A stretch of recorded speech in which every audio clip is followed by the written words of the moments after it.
conversation. There are many critical issues facing the nation at this time, but one of them is also a concern for the entire world. Climate change and the need for alternative energy is a pressing issue for all of us. Advocates of wind energy believe it is the green way to go, but opponents claim it is inefficient, costly, and actually harmful to the environment. We ask that you consider both sides of this critical issue. We live in what they call a fossil fuel culture.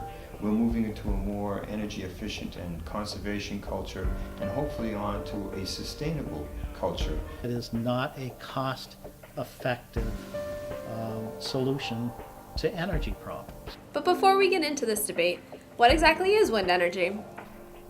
Wind energy is just movement of air masses. It's picked up by propellers that turn a turbine, which, as the wires and magnets go by, generates electricity. As we approach post-peak oil conditions, how can wind be a part of the energy solution?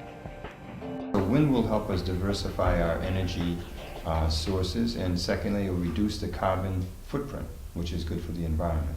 As a country, we need to get off of oil, imported oil, and onto more domestic renewable energy sources so we have more control over our energy in our economy and our national security. I think that when you start looking at this whole field, it's not just wind, but wind is certainly a critical element, especially with the development that we had. And in our state, what we did is we also worked with the environmental community and sat down and zoned out areas of Maine where wind would be more appropriate. We'd like to create hundreds and thousands of jobs, and we'd like to provide tax revenue to communities. Wind is a very compatible form of energy in that it doesn't produce fossil fuels. Once you've built the machine, the turbine, it's free. But there are serious concerns with wind power, and some would like its production removed from the nation's energy plan for good. They cause a lot of excessive noise when they are operating. It's like the low rumble of a jet flying overhead. But when a jet flies overhead, the jet approaches you, it goes over, and then it dissipates into the distance. I think, noise, I think wildlife impacts. I think you have to be sensitive to that and make adjustments for that. I think you cannot be so close as the noise to be bothering you. So I think they need to, and I think research needs to be done in both these fields. But you also have the problem of it being remote from the areas where most of the electricity is consumed. Efficiency of wind turbines is also a concern. They only start to produce electricity at a threshold of about 12 miles an hour. If you get gusts beyond 35 to 40 miles an hour, they have to be braked.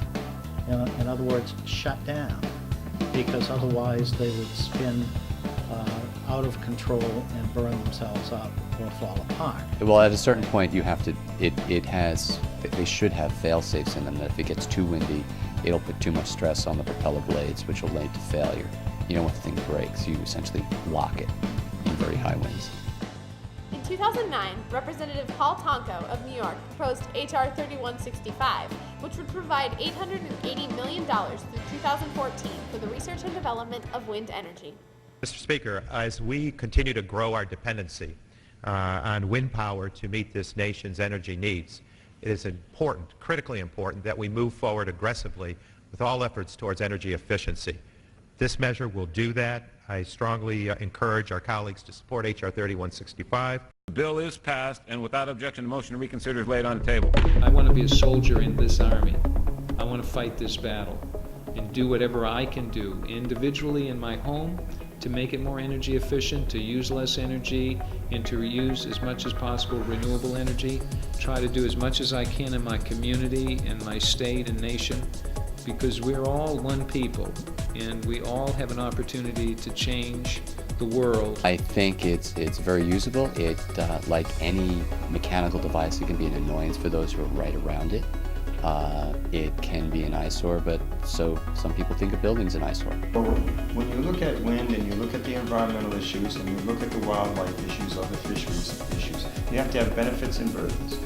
We as a culture, you as citizens have to choose legislators and regulators and public policy makers who are going to employ policies that reflect your values. I think the wind power advocates, including myself, have to do a better job of telling people the whole story and the benefits to them, both in their electric rates and in their economy and in their taxes.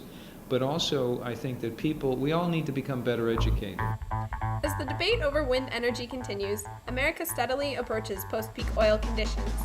The more time we delay, the more urgent this issue becomes. Now that you've heard some of the viewpoints, Mr. President, what will you decide?